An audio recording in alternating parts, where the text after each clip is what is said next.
Yang saya hormati Bapak Ibu guru dan karyawan SMA Islam 1 Surakarta, alhamdulillahirobbilalamin. Asyhadu an la ilaha illallah wahdahu la syarika lah wa asyhadu anna Muhammadan abduhu wa rasuluh. Puji syukur kepada Allah Subhanahu wa taala atas nikmat sehat dan sempat sehingga pada siang hari ini kita semua masih diberikan kesempatan untuk berkegiatan ya. Salawat dan salam kepada junjungan Nabi besar Muhammad sallallahu alaihi wasallam yang kita nantikan syafaatnya di dunia akhir. Bapak Ibu yang saya hormati, alhamdulillah ini kita di bulan Januari. Ini ada yang spesial di bulan ini karena yang Bapak Ibu ketahui bahwa di sekolah kita ini ada dua guru CGP, calon guru penggerak, yaitu Pak Edi dan Pak Taufik, yang mana beliau berdua ini sudah melaksanakan mengikuti kegiatan pelatihan CGP, dan di hari ini nanti beliau berdua akan mendiseminasi apa yang didapat pada saat pelatihan ke Bapak Ibu guru semua, sehingga ini untuk pembinaannya mungkin tidak lama ya Bapak Ibu, karena waktu biar digunakan untuk Pak Edi dan Pak Taufik ya, yang nanti akan dibagi dua kelompok ya Bapak Ibu ya, kelompok Pak Edi dan Pak Taufik ya. Bapak Ibu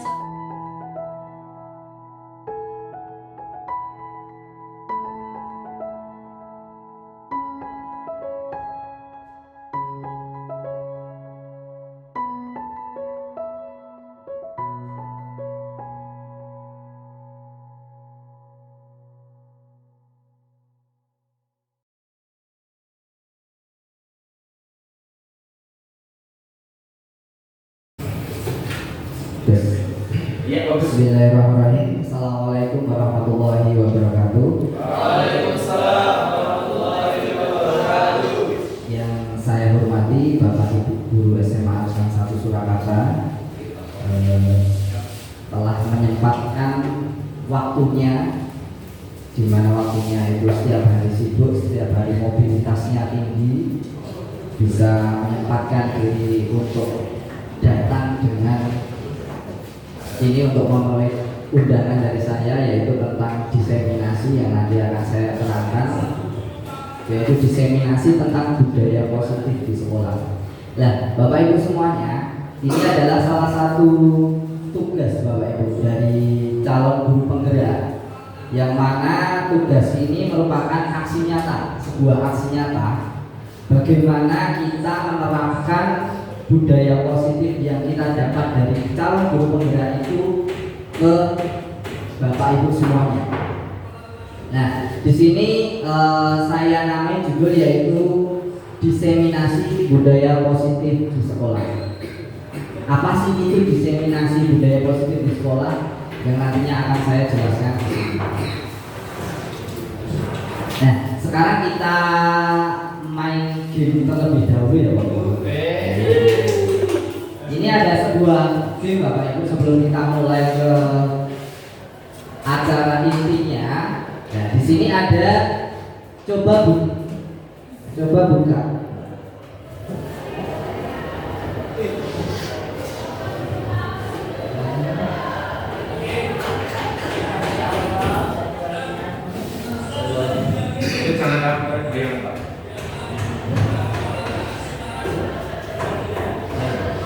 Nah, di sini ada sebuah aktivitas Bapak Ibu.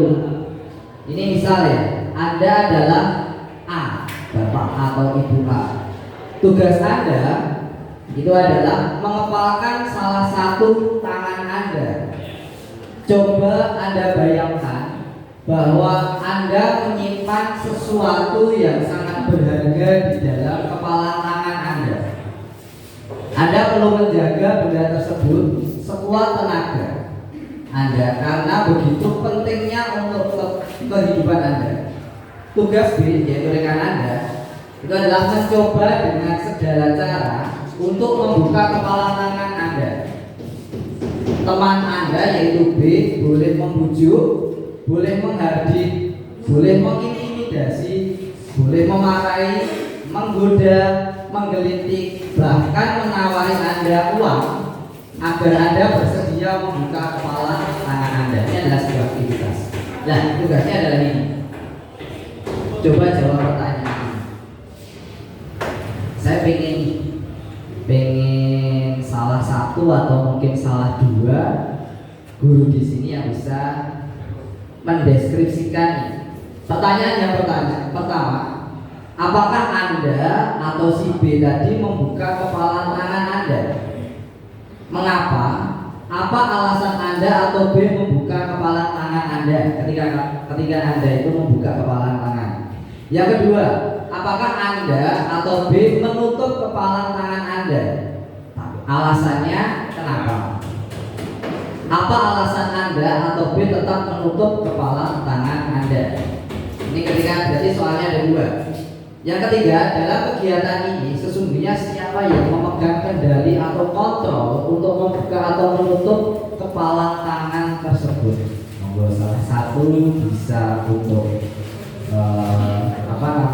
menjawab pertanyaan ini. Apakah membuka atau tetap menutup kepala tangan tersebut? Padahal kepala tangan tersebut adalah berisi hal-hal penting, hal-hal urgen yang harus dipertahankan dan digoda oleh teman atau kawan Anda untuk membuka.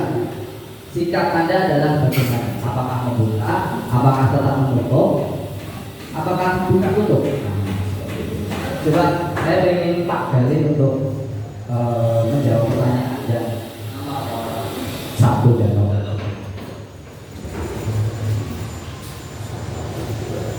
Apakah Anda tahu membuka kepala tangan Anda? Kalau saya, ini pertanyaan apa persepsi saya? Ya, persepsi dengan kan pertanyaan tadi kan Anda memegang sebuah amanah yang sangat besar. Nah, amanah itu tanggung jawab Anda. Dan nanti ada orang lain yaitu si B, mungkin Pak Daud misal, mempengaruhi Anda dengan cara menggaji, dengan cara memarahi, dengan cara apapun itu, bagaimana cara Anda membuka tangan atau kepala Anda. Nah, sikap Anda itu bagaimana? Ya, kalau untuk persepsi saya pribadi sih, saya memilih untuk tetap mengepal.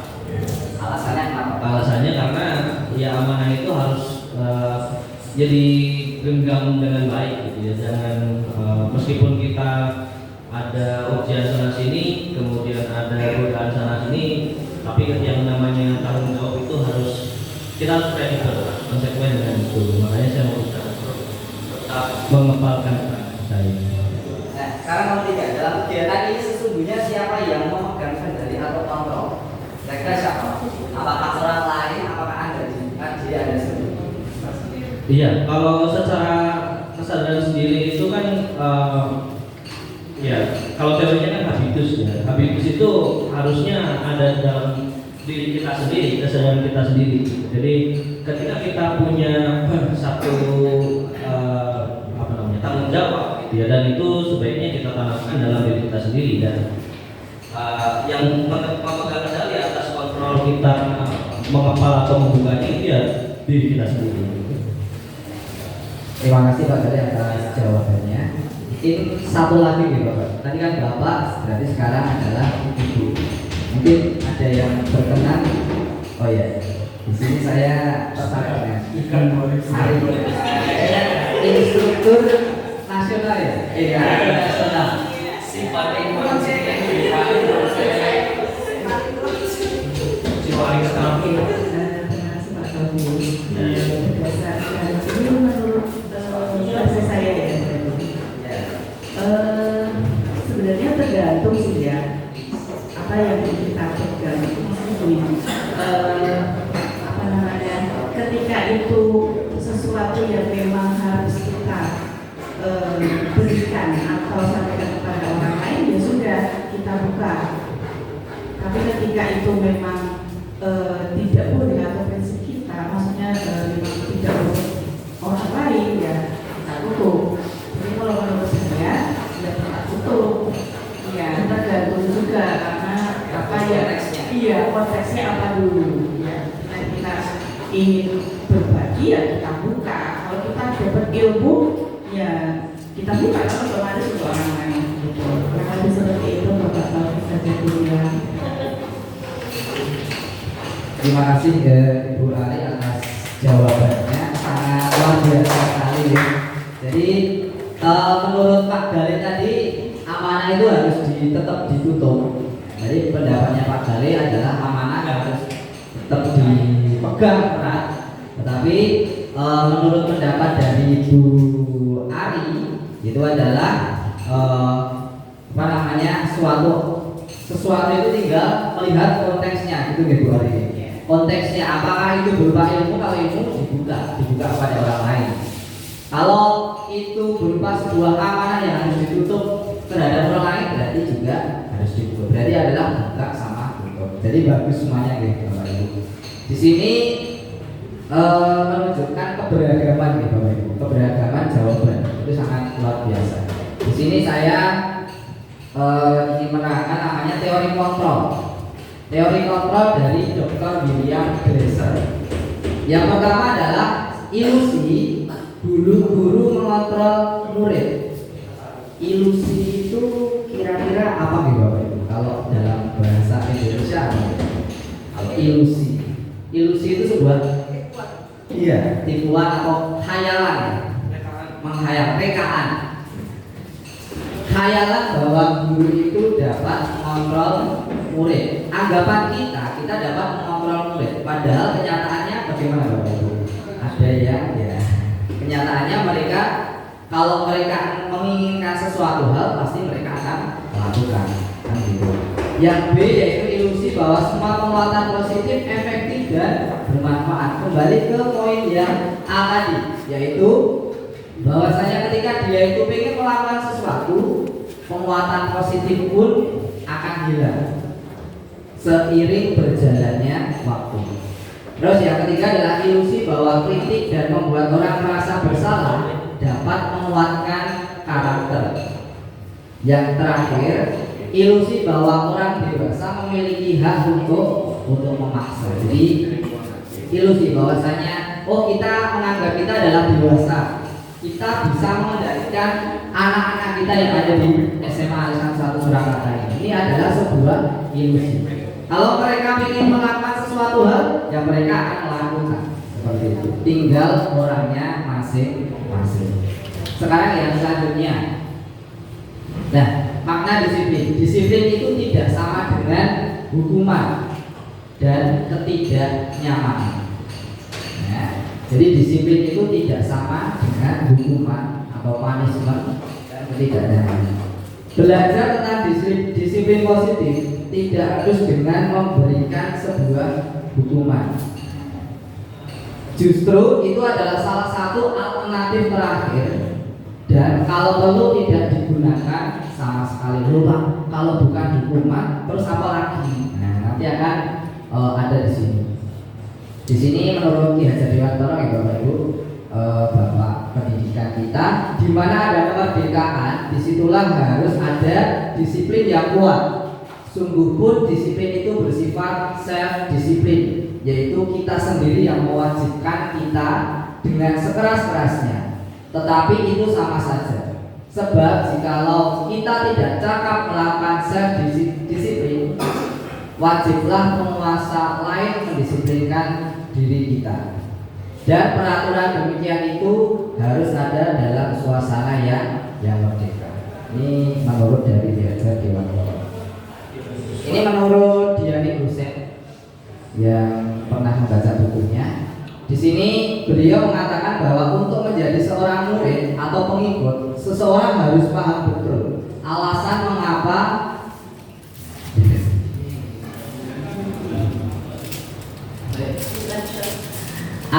mengapa mereka mengikuti suatu aliran atau ajaran tertentu, sehingga motivasi yang terbangun adalah motivasi yang intrinsik, bukan ekstrinsik.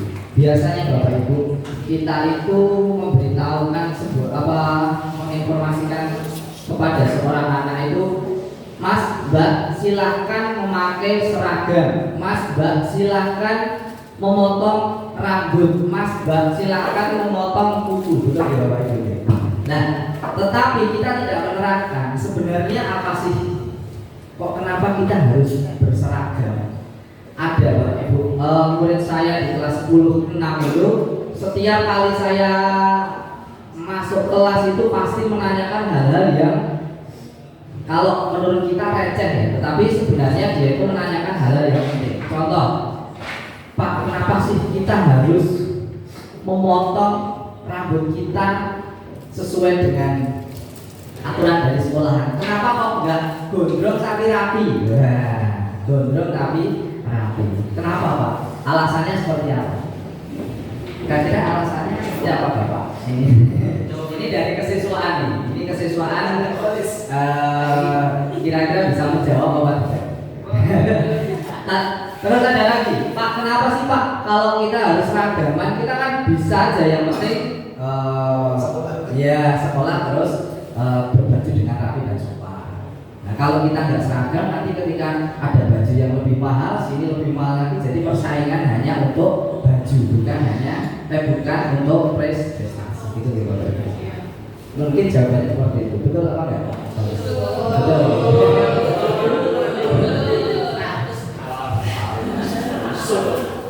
Yang selanjutnya, ya disiplin itu sebagai bentuk dari kontrol diri setiap individu atau setiap orang.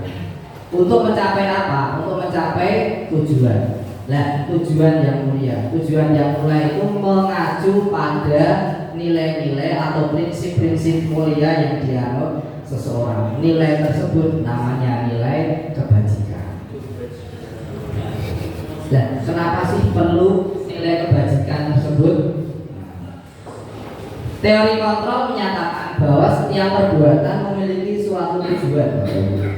Dengan mengaitkan nilai-nilai kebajikan yang diyakini seseorang, maka motivasi intrinsiknya akan terbangun, sehingga menggerakkan motivasi dari dalam untuk mencapai tujuan mulia yang diinginkan. Jadi ketika kita itu ditanya seseorang atau murid, murid, Pak, kenapa sih harus seragam? Kita harus menjawab realistisnya bagaimana. Oh, kenapa kok harus seragam? Oh, karena seperti ini. Kenapa kok harus potong kuku? Karena seperti ini. Karena sunnah Rasulullah adalah memotong kuku, misal seperti itu dan sebagainya. Karena untuk kebersihan dan sebagainya. Jadi ketika kita menjelaskan hal tersebut, dia bisa berpikir secara logis. Terus dia itu akan mengendalikan dirinya sendiri untuk mematuhi peraturan tersebut. Itu adalah salah satu manfaat nilai kebajikan. Nah, sebenarnya apa sih Bu? Ini tiga motivasi perilaku manusia ya Bapak Ibu. Jadi manusia itu bertindak itu karena tiga hal ini. Yang pertama Bapak Ibu, yang pertama untuk menghindari ketidaknyamanan atau hukuman. Murid, siswa itu melakukan sesuatu atau mentaati perintah kita. Yang pertama itu karena dia itu menghindari ketidaknyamanan dan hukuman. Betul Bapak Ibu. Itu yang pertama. Yang kedua, untuk mendapatkan imbalan atau penghargaan dari orang lain. Misal Bapak Ibu, saya membaca, nanti akan saya tunjukkan di sini, bahwasanya ternyata ketika biasanya kalau sebenarnya itu pernah saya lakukan dan sering saya lakukan.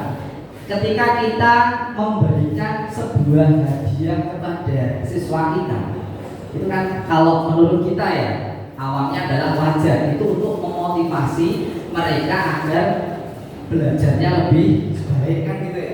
Nah, anggapan saya sebelum saya membaca sebuah buku ini, itu anggapan saya juga seperti itu, bahwasanya kamu tak beri hadiah, kamu nanti akan aktif di dalam pembelajaran saya. Ternyata tidak Bapak. Ternyata ketika kita itu memberikan suatu hadiah atau memberikan sebuah reward, kita nanti dia itu malah tergantung kepada reward tersebut. Ketika kita tidak memberikan lagi, dia itu tidak semangat lagi. Nah, itu adalah salah satu dampak buruk dari sebenarnya reward atau hadiah dari guru seperti itu. Nah, yang terakhir yang paling baik yaitu apa? Untuk menjadi orang yang mereka inginkan dan menghargai diri sendiri dengan nilai-nilai yang mereka percayai.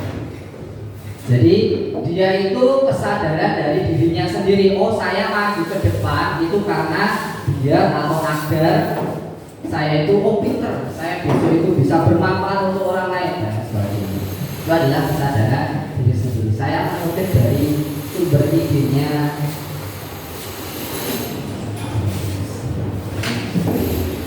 ya, saya mengutip dari sumber idenya Bapak Rizky Rahmat. Nah, nanti bisa di-searching di IG-nya, itu bagus banget Bapak Ibu. Jadi beliau itu membuat sebuah konten. Salah satunya isinya adalah ini. Ini membuat riset kecil-kecilan Bapak Ibu tentang suatu ribet atau hadiah. Dua kelompok mendapatkan sebuah teka-teki yang sama, yaitu teka-teki lilin. Mereka diberi sebuah lilin, beberapa paku payung dan korek api. Tantangannya adalah menempelkan lilin ke tembok, tapi tetesannya tidak boleh menyentuh meja. Dua kelompok tersebut berlomba untuk memecahkan teka-teki lilin tersebut, karena yang paling cepat dialah pemenangnya. Di awal kelompok pertama mendapatkan informasi bahwa yang dilakukan untuk mengetahui kecepatan standar. Namun pada kelompok kedua akan diberi hadiah sejumlah $5 jika mereka selesai lebih dahulu dalam memecahkan teka-teki lilin tersebut. Hasilnya apa Bapak? Mungkin kita berasumsi bahwa jelaslah yang akan menang yang dikasih hadiah. Ternyata tim yang tidak diberi hadiah lebih cepat 3,5 menit dalam memecahkan teka-teki. Percobaan ini sudah dilakukan ribuan kali, hasilnya sama. Bukankah sudah menjadi rahasia umum jika ingin membuat orang bekerja lebih baik, lebih giat, kasih insentif, bonus, imbalan, atau komisi? Tapi ternyata dari percobaan tersebut menunjukkan sebaliknya. Jadi itu ini yang paling saya motivasi saya di dalam saya merubah pola pikir saya di dalam pemberian hadiah di kelas, karena hadiah itu mengumpulkan pikiran dan menghambat kreativitas. Lanjut di Bapak Ibu lagi. Ini sebuah aktivitas lagi. Ini ada kasus pertama nih. Ini ada Iva kurang menguasai pelajaran matematika, sehingga pada saat pelajaran tersebut berlangsung dia lebih banyak berdiam diri atau menggambar di buku pelajarannya. Pada saat guru matematikanya Pak Tawa menanyakan pertanyaan, Iva menjadi gugup dan tak sengaja menjatuhkan tasnya dari kursinya, serta tiba-tiba menjadi gagap pada saat berupaya menjawab. Seluruh kelas pun tertawa melihat perilaku Iva yang bicara tergagap dan terkejut tersebut. Pak Seno pada saat itu membiarkan teman-teman Iva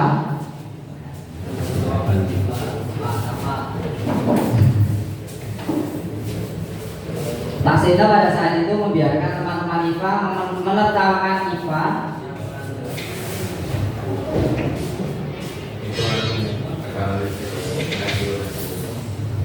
yang tergagap dan malu luar biasa, dan malahan minta Iva untuk maju ke depan dan berdiri di depan kelas sambil menunjuk hidungnya karena tidak bisa menjawab pertanyaan Pak Seno.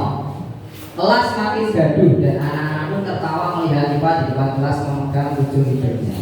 Nah, ini ada dua pertanyaan Bapak Ibu. Oh iya, salah ya. Ya.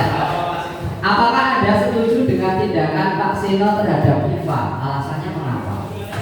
Menurut Anda, tindakan Pak Seno terhadap Iva adalah sebuah hukuman atau yang dinamakan dengan konsekuensi, dan alasannya kenapa? Kira-kira ini kalau menurutkan apa ini? Mau tahu aja. Tahu aja. ya, mungkin Bapak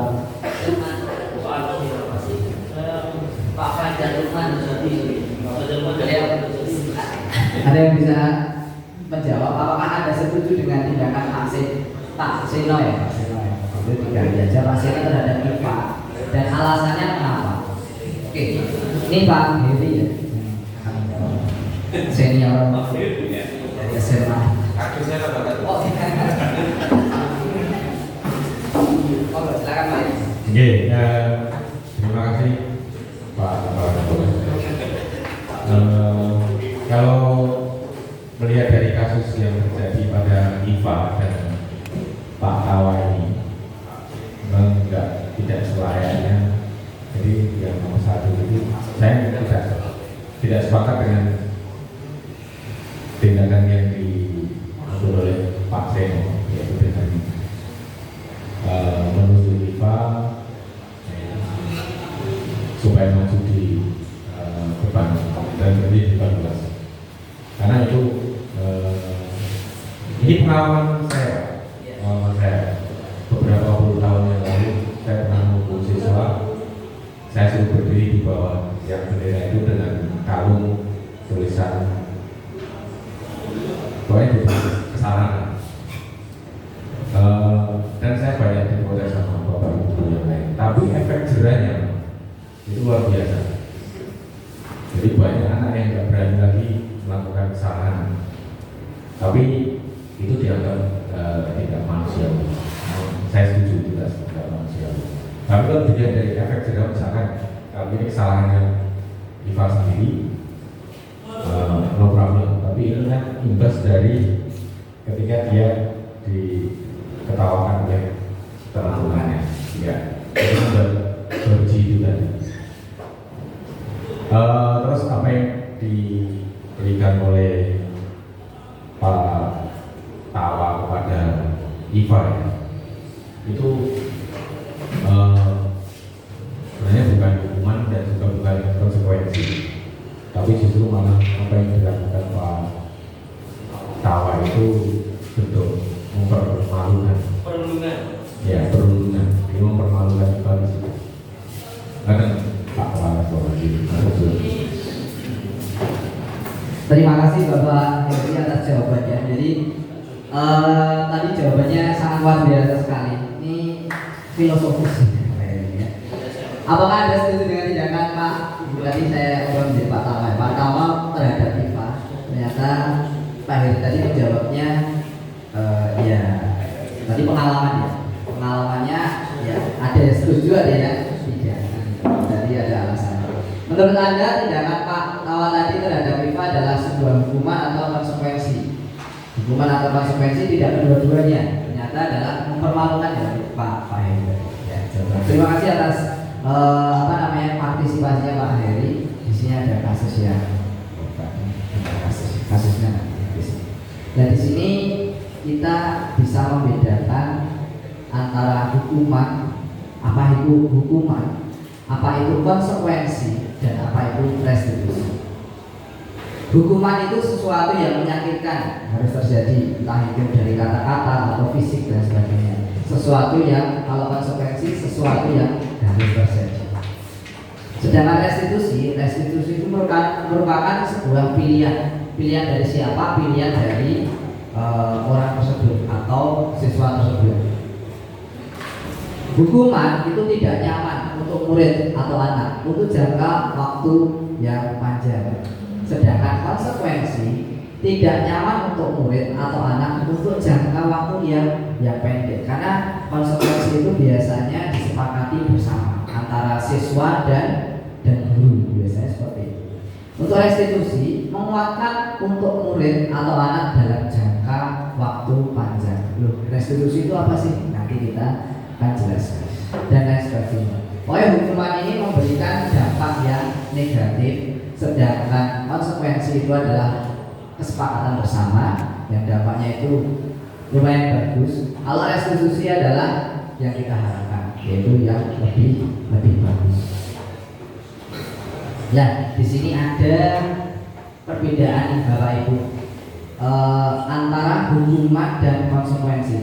Dulu pernah ada guru sini, nanti anak itu akan saya hukum. Kalau saya bahasakan itu bukan hukum, tetapi apa konsekuensi terhadap apa yang dilakukannya. Nah, ini perbedaannya apa sih? Bapak Ibu. Yang pertama, hukuman bersifat tidak terencana atau datangnya tiba-tiba. Misalnya Bapak Ibu, saya guru matematika, ada anak terlambat dari dari pelajaran saya. Misal, Pak Ju, kamu terlambat dari mana? Nah, gitu. Silakan lari memutari semasa sejauh 5 km. Nah, itu merupakan sebuah hukuman. Salah satunya itu. Maaf ya Pak.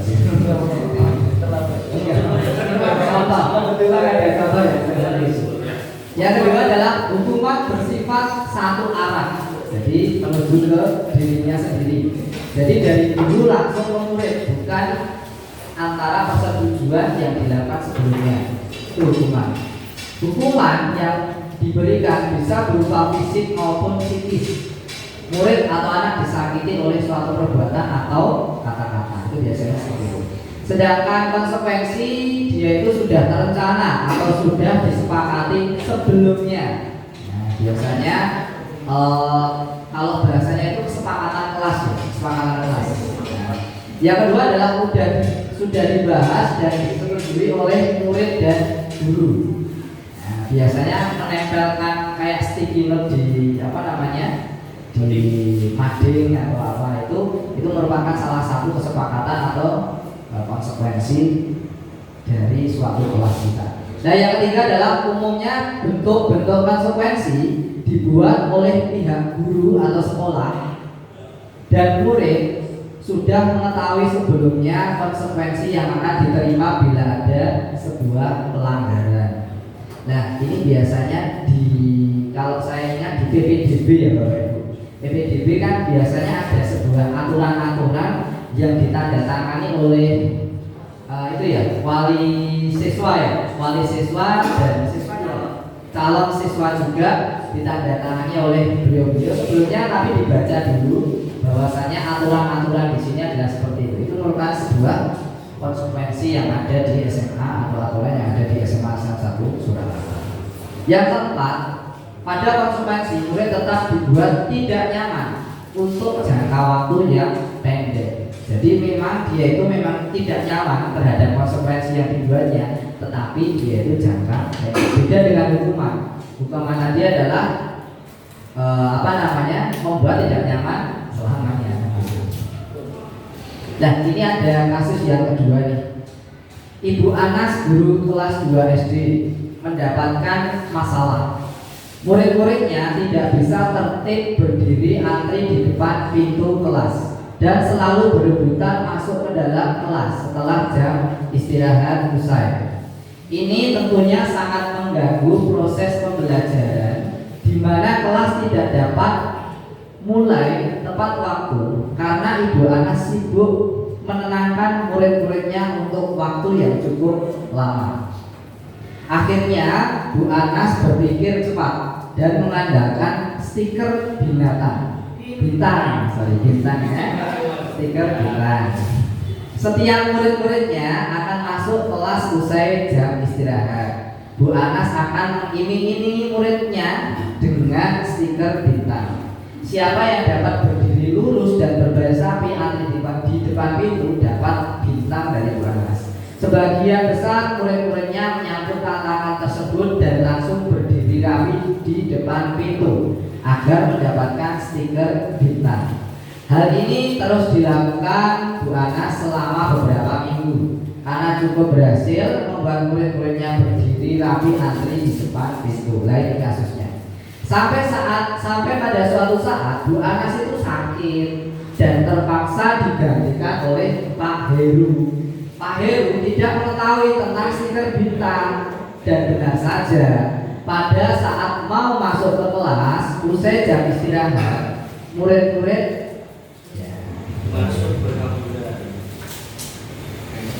murid-murid kelas 2 kembali berebutan masuk ke kelas. Apa yang terjadi? Mengapa? Berdasarkan teori motivasi yang telah kita pelajari sebelumnya, kira-kira apa motivasi murid-murid kelas 2 bersedia berdiri antri sebelum masuk kelas Bapak Ibu? Kira-kira apa? Yang kedua adalah, adakah cara lain agar murid kelas 2 bersedia antri di depan kelas tanpa diberi penghargaan stiker bintang? coba salah satu atau salah dua. Udah semua ini, semua udah Bu Wiwit nanti Bu Wiwit satu terus Bu.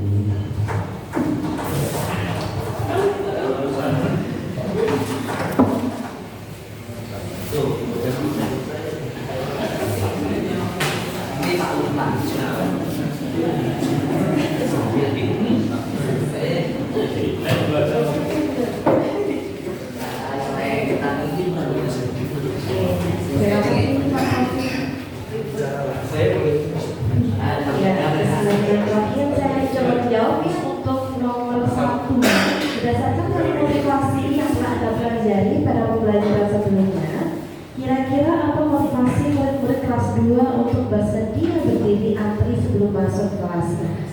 Ini kalau menurut saya membaca pembedanya itu karena mereka menginginkan untuk mendapatkan stiker bintang. Nah, mungkin ketika mengumpulkan stiker bintang di akhirnya akan ada reward tertentu, atau mungkin itu sebagai kebanggaan mereka mendapatkan stiker bintang dan bisa dibawa, ketika dibawa pulang diberitahukan kepada orang tuanya atau ibunya, ibu saya dapat stiker bintang, jadi mungkin dapat penghargaan juga dari orang tuanya gitu. Adakah cara lain agar murid-murid kelas 2 bersedia antri di depan kelas tanpa diberi penghargaan stiker bintang? Jelaskan. Nah, pengalaman saya dulu ketika saya mengajar kelas 1 SD itu mengalami hal seperti ini juga. Nah, ketika mau masuk, biasanya saya itu akan memberikan pertanyaan atau sambung surat begitu Pak. Jadi iya, dengan begitu nanti mereka akan berusaha berpikir. Kalau pertanyaannya itu random ya, karena kelas 1 dan SD bisa jadi matematika, kadang-kadang itu pertanyaan yang ringan kayak tadi sarapan apa misalkan, terusan menceritakan dan sebagainya, sehingga mereka akan antri dan nantinya itu akan ada perkembangan setiap harinya. Ada yang mungkin mereka itu belum bisa menjelaskan, biasanya kan ada yang anak itu pendiam gitu ya, ketika dia berinteraksi, ketika mau masuk kelas awal kelas ya biasanya saya itu akhirnya membuat mereka itu dapat berpikir lebih sistematis, sudah mulai bisa berpendapat dan menceritakan sesuatu atau menjawab sesuatu sesuai dengan pertanyaan. Begitu Pak. Terima kasih. Terima kasih Pak. Terima kasih Bu Wiwit atas jawabannya. Yang pertama dan kedua tadi, yang kedua ya saya agak bagus sekali ya. Jadi untuk memberikan sebuah motivasi anak untuk untuk dia itu maju dan sebagainya, beliau atau Bu Wiwit itu mengadakan sebuah sambung ayat gitu. Sambung ayat untuk memotivasi anaknya untuk lebih dia itu bisa mengeksplor ilmunya lagi. Nah, mungkin ada yang lain tadi yang ingin menjawab. Oke, siap. Baik, bismillahirrahmanirrahim. Yang pertama, berdasarkan dari motivasi yang Anda telah pelajari pada modul sebelumnya, kira-kira motivasi guru kelas 2 untuk berdiri antri sebelum masuk kelas. Nah, maaf terlambat ya, saya tadi ada urusan di dulu. Tapi yang ini saya jadi ingat satu teori Pak, dalam teori pendidikan itu adalah teori dari Jean Piaget yang mengatakan dia behavioristik. Jadi Jean Piaget itu pernah mengatakan dengan percobaan seperti ada anjing yang diberi reward dan diberi kalau dia terus dia memberikan respon, nanti diberi makanan setiap hari seperti itu.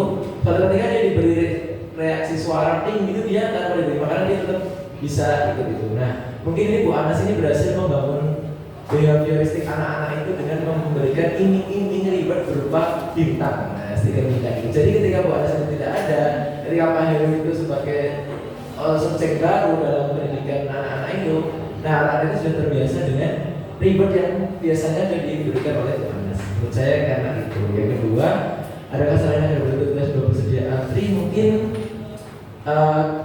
membangun kesadaran diri. Saya setuju dengan Bu Wiwit, membangun kesadaran diri sendiri, karena yang paling penting itu adalah motivasi internal. Kalau eksternal itu mungkin seperti Dita dan sebagainya itu hanya memberikan respon sekitar 20%, tapi sisa 20% itu dari saya sendiri. Oh, ini saya butuh belajar, saya ingin belajar yang aneh, jadi saya harus masuk antri dan tetap seperti itu. Bagus sekali ya Pak Jul atas penjelasannya tadi yang disertai dengan sebuah teori dari Siase. Dan yang kedua adalah tadi Pak Jul ingin memunculkan sesuatu yang intrinsik dalam dirinya sendiri agar mereka itu sadar bahwasanya berdiri rapi itu bagus seperti itu. Jadi lebih menonjolkan ke intrinsik daripada ekstrinsik atau dari luar. Selanjutnya ya. Nah, apa sih itu restitusi? Restitusi. Proses kolaboratif yang mengajarkan murid untuk mencatat solusi untuk masalah dan membantu murid berpikir tentang orang seperti apa yang mereka inginkan dan bagaimana mereka harus memperlakukan orang lain. Di sini adalah menurut Gelson Bosen. Yang kedua, ciri restitusi itu seperti apa? Yang pertama adalah restitusi bukan untuk menebus kesalahan, namun untuk belajar dari sebuah kesalahan. Restitusi memperbaiki hubungan. Yang ketiga, restitusi adalah tawaran bukan paksaan. Yang keempat, restitusi menuntun untuk melihat ke dalam diri. Yang kelima, restitusi mencari kebutuhan dasar yang mendasari tindakan. Yang keenam, restitusi itu fokus pada karakter bukan tindakan. 7, restitusi menguatkan. 8, restitusi fokus pada solusi. Dan yang kesembilan adalah restitusi mengembalikan murid yang berbuat salah pada kelompoknya. Di sini Bapak Ibu, ini adalah sebuah contoh. Mengapa kita memiliki peraturan tentang menggunakan helm pada saat mengendarai kendaraan roda 2 atau motor? Mungkin jawabannya adalah untuk keselamatan, kan gitu. Yang kedua, mengapa kita memiliki peraturan tentang penggunaan masker dan mencuci tangan setiap saat? Kemungkinan jawabannya adalah untuk kesehatan dan atau keselamatan. Ini merupakan jawaban umum.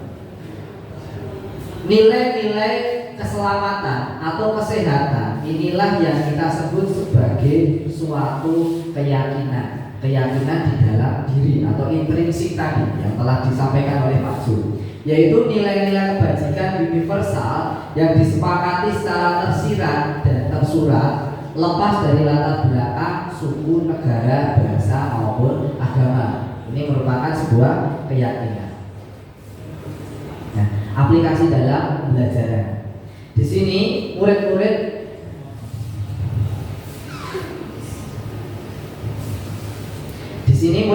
perlu mendengarkan dan memahami arti sesungguhnya tentang peraturan-peraturan yang diberikan. Apa nilai-nilai kebajikan di balik peraturan tersebut?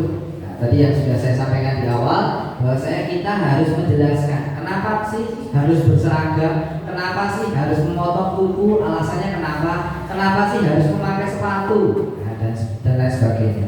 Itu adalah kita harus menjelaskan ke anak seperti itu.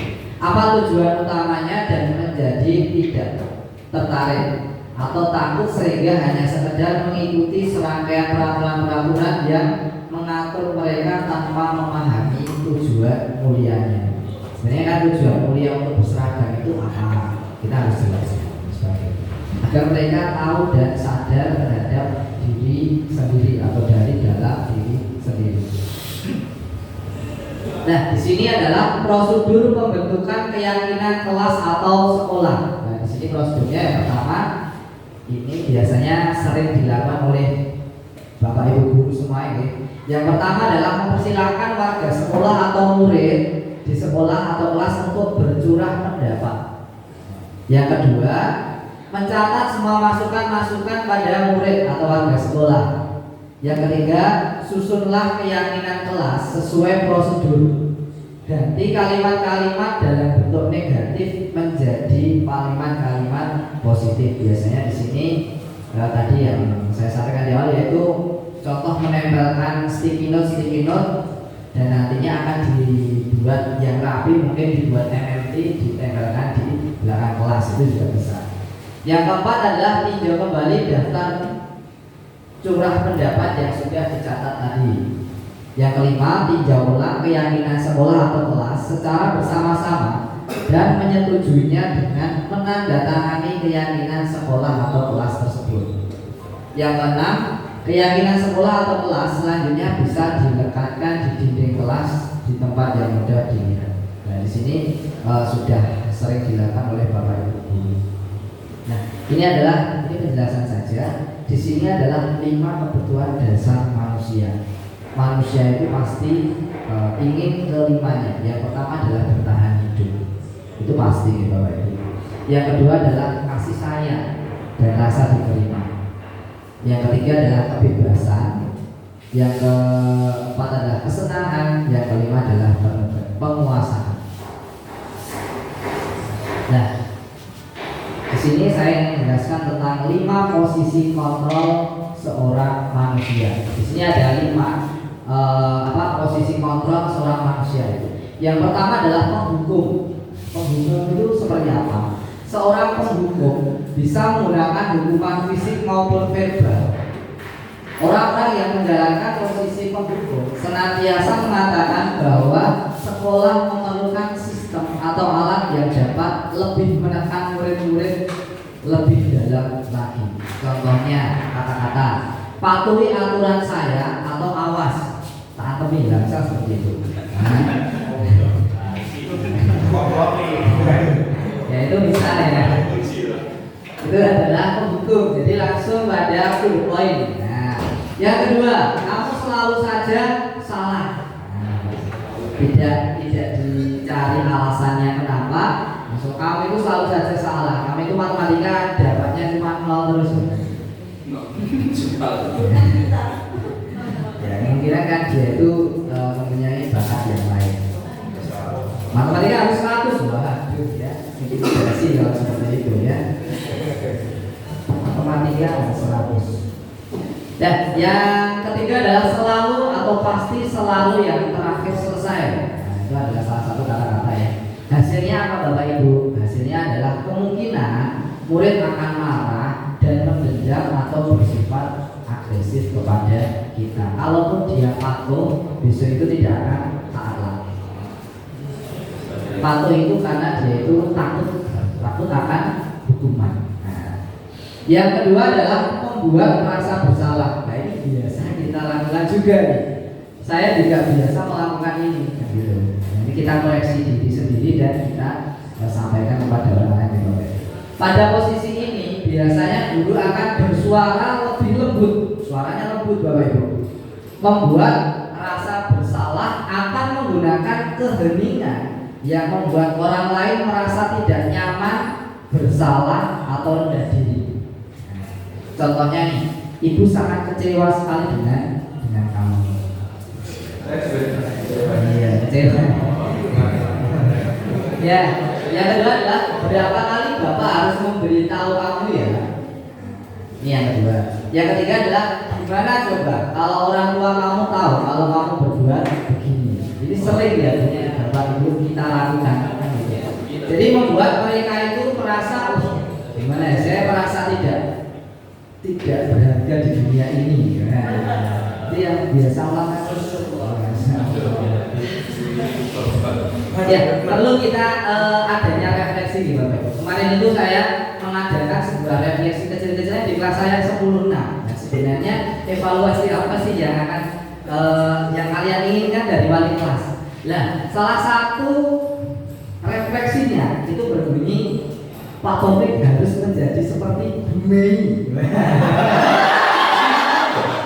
Wah, repot ya ya. Yang mengasihi, menyayangi. Saya jadi gimana ya ini ya? Seperti Bu Mei juara ini siap. Ada anehnya Bu, anehnya itu ada 3 orang yang mengucapkan itu. Iya. Oh, berarti ada fansnya Bu Mei. Salah satunya itu. Saya harus seperti ini, yang menyayangi, mengayomi dan lain sebagainya. Nah, ya, hasilnya apa? Hasilnya adalah murid akan merasa bersalah, ya, bersalah telah mengecewakan ibu atau bapak gurunya. Murid akan merasa menjadi orang yang gagal dan tidak sanggup membahagiakan orang lain. Itu adalah efek-efek dari. Nah, nih, yang ketiga adalah teman.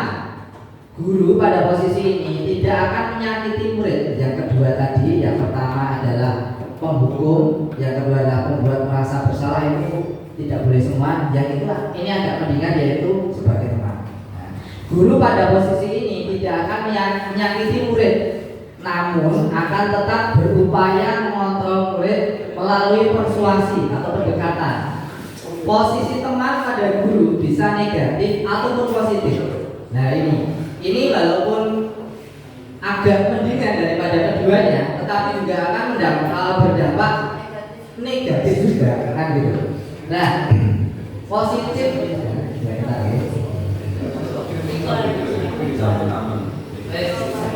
positif di sini berupa hubungan baik. Hubungan baik akan terjalin dari keduanya.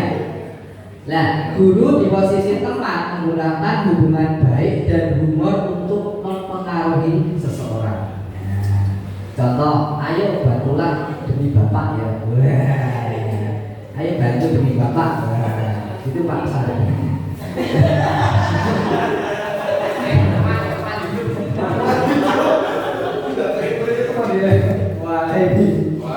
Ayo ingat tidak bantuan bapak. Ayo ingat tidak bantuan bapak selama ini. Gimana Pak Hasan? Ya sudah, kali ini tidak apa-apa. Nanti ibu bantu bereskan. Maaf ya, saya ketahui. Saya agak tidak berani dengan Pak dan dengan Ustaz. Ini kalau Pak Sarif itu Ustaz diam sama saya jadi. Hasilnya apa? Ya besok kapan-kapan saya biasa merosting itu Pak Ju. Bukan saya. Ya, hasilnya apa? Hasilnya adalah murid akan merasa senang dan akrab dengan guru itu. Pak pasti ini termasuk dampak yang positif. Hanya saja di sisi negatif, murid menjadi tergantung pada guru tersebut. Unik tomo P3K, wah sedih galau. Seperti itu Pak Fajar. Emang saya buka. Ya, yang keempat adalah pemantau. Nah, pemantau itu atau memantau berarti mengawasi, Bapak Ibu. Pada saat kita mengawasi, ini lebih bagus lagi daripada teman, yaitu memantau atau mengontrol. Kita bertanggung jawab atas perilaku orang-orang yang kita awasi. Posisi pemantau berdasarkan pada peraturan-peraturan dan konsekuensi. Nah, jadi ketika kita sudah membuat kesepakatan kelas atau yang disebut dengan konsekuensi tadi, nah kita cukup memantaunya. Nah, ini adalah salah satu hal yang bagus ketika penempatan kita sebagai seorang pemantau atau manajemen kontrol ya, kalau biasanya dijargon-jargonkan Pak Jokowi. Dengan menggunakan sanksi atau konsekuensi, kita dapat memisahkan hubungan pribadi kita dengan murid sebagai seorang yang menjalankan posisi pemantau.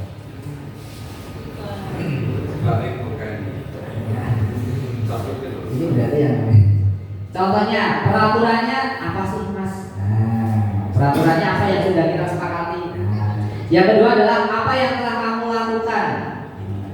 Terus yang ketiga adalah sanksi atau konsekuensinya apa yang telah kita buat bersama. Itu adalah pemantau. Jadi kita cukup menanyakan konsekuensi yang kita buat apa dan apa yang harus kamu lakukan. Hasilnya apa? Hasilnya adalah murid memahami konsekuensi yang harus dijalankan karena telah melanggar salah satu peraturan sekolah. Jadi murid memahami. Yang terakhir yaitu adalah manajer. Manajer ini adalah harapan kita. Harapan kita sebagai seorang guru. Bagaimana sih menjadi seorang manajer itu di kelas dari Posisi di mana guru berbuat sesuatu bersama dengan murid. Jadi memutuskan sesuatu atau kita itu bertindak sesuatu itu ada kesepakatan dulu dengan murid sebelumnya. Mempersilahkan murid mempertanggungjawabkan perilakunya yang telah disepakatinya sebelumnya. Terus mendukung murid agar dapat menemukan solusi atas permasalahannya sendiri. Ketika kamu melakukan perundungan di kelas, apa yang harus kamu lakukan? Jadi kita menanyai seperti itu. Di manajer, murid diajar untuk menganalisis kebutuhan dirinya maupun kebutuhan orang lain. Di sini penekanan bukan pada kemampuan membuat konsekuensi, namun dapat berkolaborasi dengan murid bagaimana memperbaiki kesalahan yang ada. Contohnya nih, apa yang kita yakini, kembali ke keyakinan kelas. Keyakinan kelas itu seperti apa? Nah, keyakinan kelas apa yang kita sepakati bersama sebelumnya? Nah, yang kedua, apakah kamu meyakininya? Kamu kan kemarin sudah menyepakati keyakinan kelas bersama. Jadi kamu harus yakin dengan kesepakatan yang telah kamu buat sendiri, konsekuensi yang telah kamu buat sendiri. Yang ketiga, jika kamu meyakini, apakah kamu bersedia memperbaikinya? Kalau kamu meyakini konsekuensi yang telah kamu buat sebelumnya, apa kamu bersedia memperbaikinya? Yang keempat adalah jika kamu memperbaiki ini, hal ini menunjukkan apa tentang dirimu. Yang terakhir adalah apa rencana kamu untuk memperbaiki hal ini. Hasilnya apa? Hasilnya adalah, karena di sini paling bagus sebagai seorang manajer posisi kontrol kita, yaitu hasilnya murid memahami konsekuensi yang harus dijalankan karena telah melanggar salah satu peraturan sekolah. Jadi ketika kita, Mas, kamu sudah melanggar, jadi kamu harus melakukan seperti apa, kita cukup memperingatkan seperti itu. Dari manajer tadi itu akan terbentuk sebuah cara. Nah, caranya apa? Caranya memakai yang dinamakan dengan segitiga restitusi. Pernah mendengar seperti ini, Bapak Ibu? Pernah bukan? Oh, PMM, oh iya ada, betul. Jadi tidak hanya menjawab cangkir-cangkir ya, berarti membaca juga. Ketara ini, ketara sih. Ada bisa.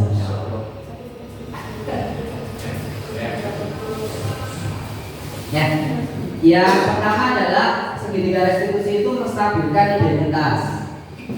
Yang kedua adalah validasi tindakan yang salah.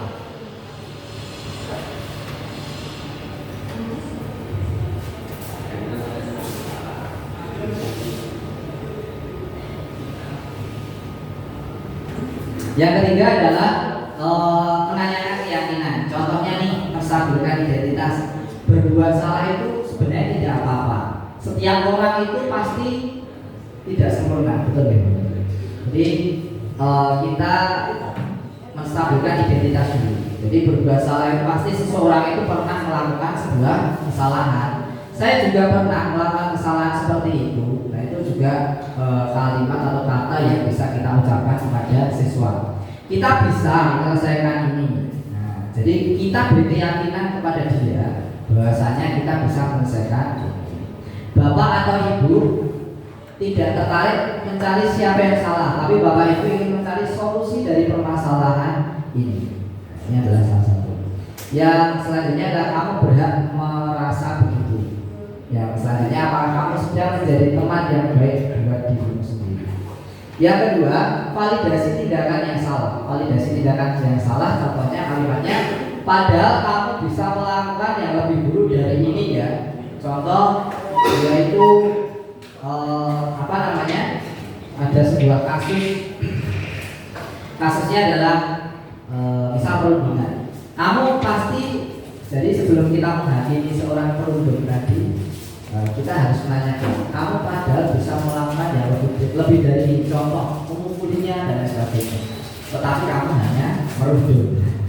Merundung sebenarnya juga juga dulu. Tapi kita berkeyakinan itu dulu. Yang kedua, kamu pasti punya alasan melakukan hal itu. Nah, jadi ditanyai, kamu pasti punya alasannya mampu kenapa kamu kok menunjuk di kelas tersebut. Nah, seperti itu. Nah, yang selanjutnya, kamu patut bangga pada dirimu sendiri karena kamu telah melindungi sesuatu yang penting. Yang terakhir, kamu boleh mempertahankan sikap dulu, tapi kamu harus menambahkan sikap yang baru. Itu adalah salah satu namanya validasi tindakan. Yang ketiga, menanyakan keyakinan. Nah, menanyakan keyakinan adalah tadi yang terakhir, apa yang kita percaya sebagai kelas atau keluarga, apa nilai-nilai umum yang telah kita sepakati, dan yang selanjutnya apa bayangan kita tentang kelas yang ideal.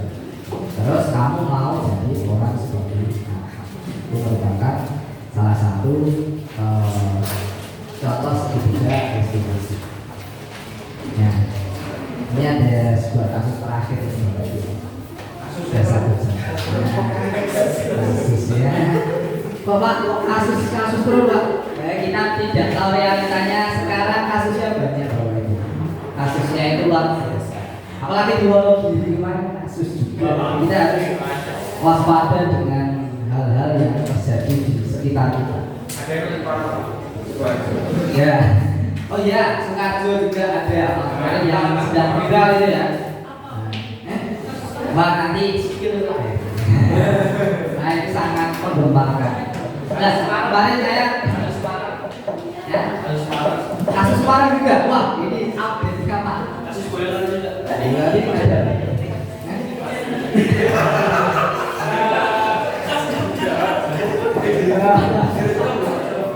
Ya, ini adalah kembali ya kasus pertama. Kasus pertama adalah Ibu Dani sedang menjelaskan pelajaran bahasa Inggris di papan tulis. Namun beliau memperhatikan bahwa Fajar malah tidur-tiduran. Ya, sama acuh-acuh pada pelajarannya.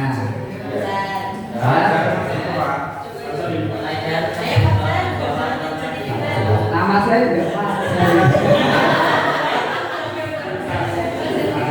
Nah, Fajar coba jawab pertanyaan nomor 3. Maju ke depan dan kerjakan di papan tulis. Fajar pun tampak malas-malasan maju ke depan. Dan sesampai di depan papan tulis, Fajar hanya diam terpaku sambil memegang buku bahasa Inggrisnya dan memainkan spidol di tangannya. Ayo Fajar, makanya jangan tidur-tiduran. Lain kali perhatikan. Sudah sana, duduk kembali. Kira-kira siapa yang bisa? Fajar pun kembali duduk di bangkunya. Hal seperti ini sudah seringkali terjadi pada Fajar. Sepertinya tidak memperhatikan, acuh tak acuh, dan nilai-nilai pun tidak terlalu bagus untuk mata pelajaran bahasa Inggris. Pada saat ditegur oleh Ibu Dani, Fajar hanya menjawab, tidak tahu Bu. Ibu Dani pun menjawab, gimana kamu Fajar? Kamu gak kasihan sama ibu ya? Sudah capek-capek mengajarkan kamu, tidak kasihan dengan ibu. Dan Fajar pun diam membisu. Ini sering kali kita alami. Apa yang kita lakukan? Sama.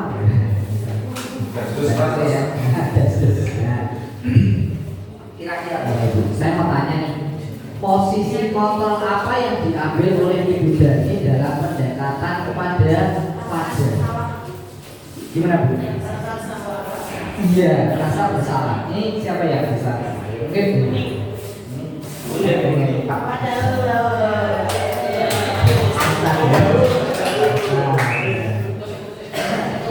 Kira-kira apa Pak? Posisi kontrol apa yang diambil oleh Ibu Dani dalam pendekatannya pada Fajar? Oke, kalau saya pribadi Pak Taufik itu saya sering mengalami kadang-kadang dan saya merasa posisikan saya sebagai guru itu kadang-kadang saya juga nganggur. Jadi kadang-kadang merasa bersalah juga kalau negur, saya khawatir perkataan saya itu nanti menyakiti hatinya. Kadang-kadang lebih kepada tadi pendekatan secara personal di luar keklasan. Walaupun nanti saya tanya, misalkan belum materi gini, silakan nanti chat ke saya kalau belum paham. Insya Allah nanti akan saya sampaikan secara intens. Yang bahaya kalau menjadikan teman hidup.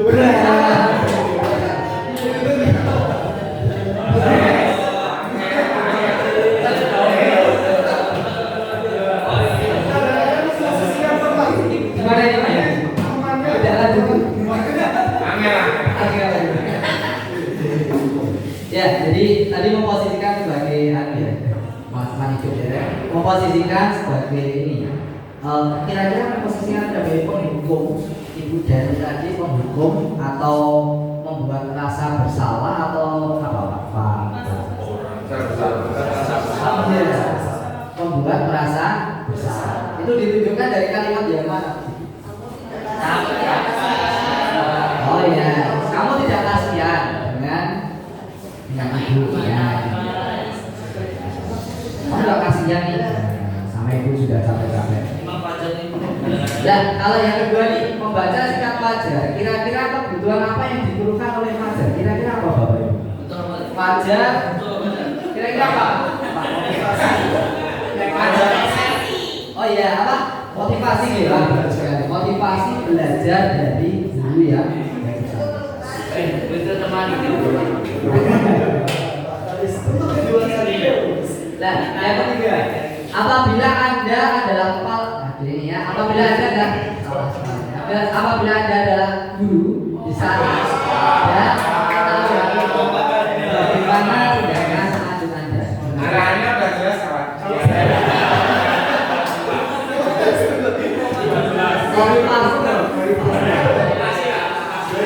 Kalau saya selalu guru, karena saya melihat kalau hanya 1-2 kali barangkali lebih dimaklumi kepada barangkali di hari itu capek gitu.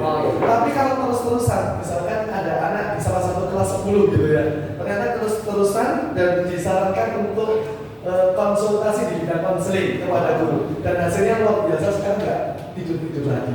Iya, bagus sekali ya dari iya,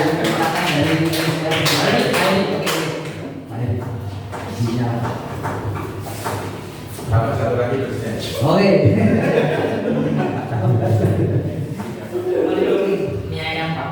Ini kasus terakhir ini. Oke, ini kalau saya sebagai kepala sekolah.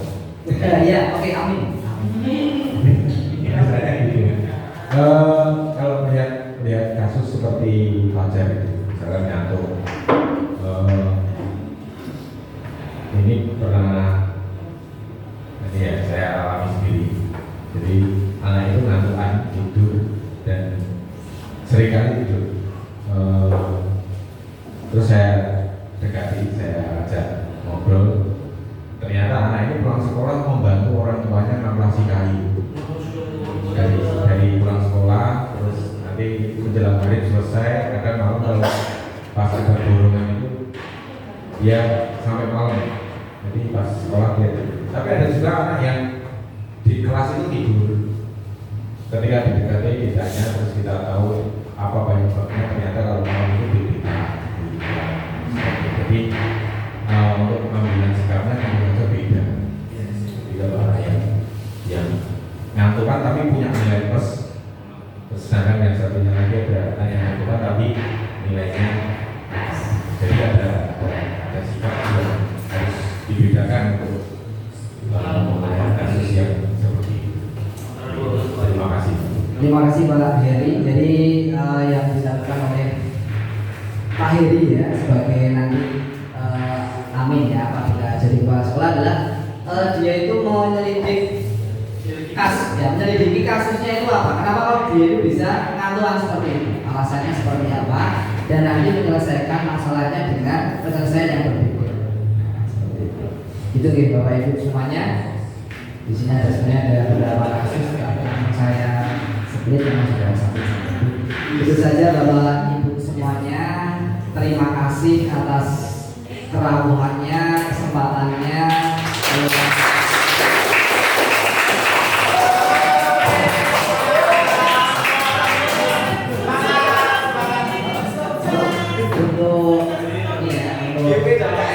Dari Bapak Ibu yang mobilitasnya sangat tinggi dan bisa menempatkan waktunya saya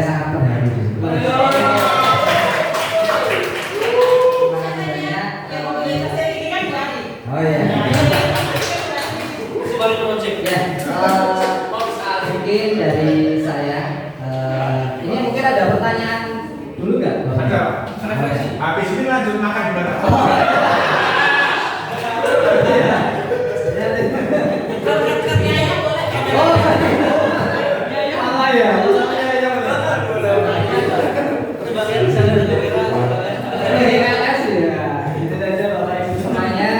Terima kasih atas partisipasinya. Mohon maaf kalau hidangannya tidak terlalu mewah, tapi